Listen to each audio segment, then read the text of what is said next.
How was your important brunch? Well, another meal, another triumph. Tell me, did you get in touch with the commissioner's wife yet? Sorry, she wasn't home. You're kidding. Yes, and the maid wouldn't tell me where she went. Well, I'll find her. How? I'll just make 1 or 2 phone calls and get in touch with you this afternoon. You do that. Okay? Sure. And by the way, when you talk to him, make sure you ask your father if he'd like me to wash his office floors or darn his socks while he's out of town. Anything at all, you tell him. So who told you? The question is, why didn't you? Jack said not to. Why? Because he was afraid I wouldn't cooperate? No, he didn't say that, but... But what other reasons are there? What's your beef, Julia? You know, Kirk, your daddy is a real slippery kind of guy. He makes more getaways than Houdini. And even when he's nowhere around, he's still somehow behind the scenes pulling the strings. I assure you, no one's pulling my strings. Let me tell you a funny story. When I first came to Santa Barbara, I came into this restaurant, and there was this man.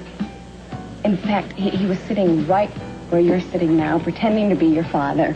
He was handling all his work and all his business papers and using his name to get into all the best places and meet all the best people. Just kind of like you're doing right now. Mm-hmm. I was drafted. This wasn't my idea. Well, anyway, this man, he's kind of a sociopath, I think. Well, in his head, he was taking credit for all the things that went right and blaming Jack for all the things that went wrong. Kind of what you're doing right now. Actually, he was sort of fascinated. So you know what I did? I got out of my chair. I walked over to him and put my hand on his shoulder, just like this. Mm-hmm. And you know what I did next? What? But listen, don't take it personally. I'm sure that he didn't, because he knew that it was meant for Jack. Listen, have a nice day.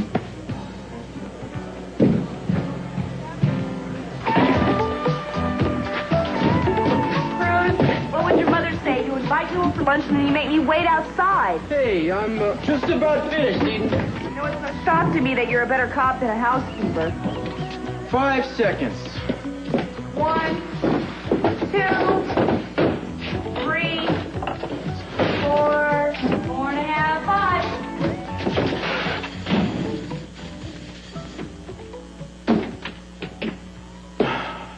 Doesn't look any better. Thanks a lot, pal. That's the last time I clean up for you. Does this have anything to do with the secret that you and Kelly are keeping from me? It's my secret, and I'm not going to divulge it to you on the grounds that you're being too nosy as usual. Bet you my secret's better. You bet it's not. What have you got behind your back? My hand. Let me see. No. Let me see. Eden, no. Would you stop? Eden. Oh, very cute. That's not your surprise. What did you buy me, like some little boots and a whip That's to go just with it? something I had around, Eden. And what for, pray tell, huh? I will see. I Macho was guy? going through my stuff, like things I used to wear during the 60s.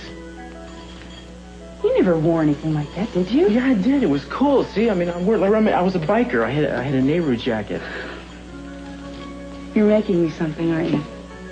Maybe, sort of. Well, I'm making you something, too, you know.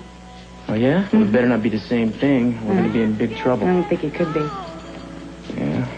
You know I love you. I can tell you as thankful as I. If anything happened to you, I don't know what I would do. That reminds me, darling, what this chain is really for. It's to hold you and me together. Nice and tight. You smile. But it's true. You trust me? I can't resist, can't stand. Said I didn't want an art gallery of my own. Good for you. You know, it's funny. What? Well, it sounds a lot like the discussion I had with Dylan this morning. Eden lecturing you about growing up and being successful was a lot like the discussion I had with him. No, I don't think it's anything like that. I don't think you were lecturing him. You were giving him some brotherly advice. And he was being very rude and unappreciative, that's what. Well, I think I went a little bit overboard. I didn't need to poke holes in his pipe dream. Listen, I'm thirsty. How about you? We can't have water till the plumbing's fixed, remember? Well, I have to make a run to the hardware store. I'll pick up something cold while I'm out. And listen, Would you please have all this done by the time I get back? Bye. Start with the roof. Get out of here.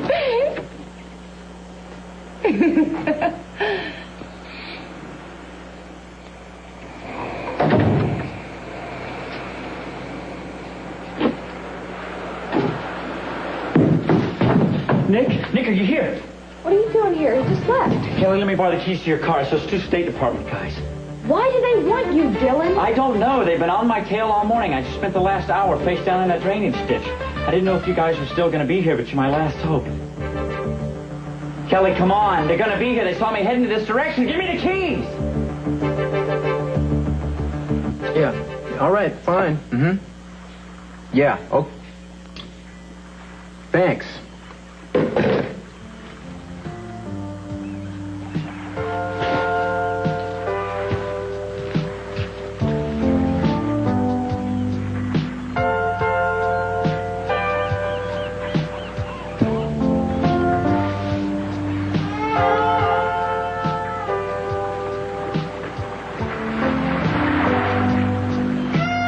Eden? Hey.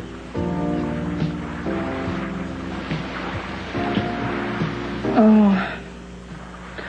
How long was I asleep? About 10 minutes. I got that phone call. We were finishing lunch, and boom, I turn around. Next thing I know, you're asleep. Oh, I'm sorry. I would have let you dream on, but I didn't know what you had on this afternoon. Oh, an interview at 5 and a hairdresser appointment at 3. I'll be fine. Baby. Listen, you think maybe you should be seeing a doctor? Doctor, why? I'm not sick. Well, you don't sleep at all in the nighttime anymore. You walk around all the time exhausted in the day, and you're under more pressure than one human being should have to handle. You mean a psychiatrist? Well, just somebody who understands these things, somebody who can really talk to. I can talk to you. But you don't. You spend all your time trying to convince me that everything's all right. Everything is all right. Meanwhile, all these things that are weighing on you are making you feel more and more alone and driving you further and further away. I tried to talk to you this morning, if you remember. But the most important thing to me right now, you don't want to discuss. Hey, will you send that guy away for a change, please? Ta-da! You've got to be kidding. Kidding about what? Look. Here, brought one for you, too. Well, that was very nice. It was very thoughtful. Well, you're welcome. You. Yes, thank you. So maybe you forgive me if I bring the bad news now. You know that TV interview we had at 5 o'clock? Well, they called and they changed it. Got to do it at 2:30. It's impossible. I can't. I mean, look at me. I don't have any clothes. I have my hair. Not impossible, Eden. Not impossible. I stopped by at the house. Rosa let me pick a few things out of the closet for you. Things of what? Voila! For your approval. Cheryl. Cheryl? Yes. I persuaded your hairdresser to make a houseboat call. Oh. Well, thank you. How did you know this is what I was going to wear? Did she tell you? Just a lucky guess. Well, I guess we should get started, huh? Okay, well, thank you. I'll be by pick you up at 2 o'clock, okay? Okay, All right. Here. Oh, hold on to that for me. Oh, I'm so glad you could come. Hope I wasn't interrupting anything. Never bothered you before. That's a nice picture, huh?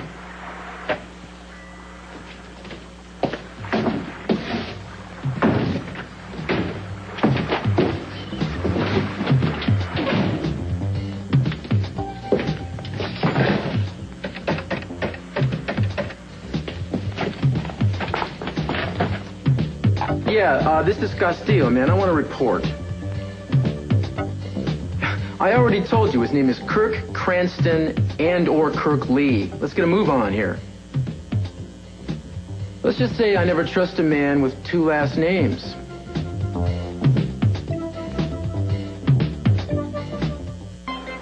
They're walking in the house next door down the beach.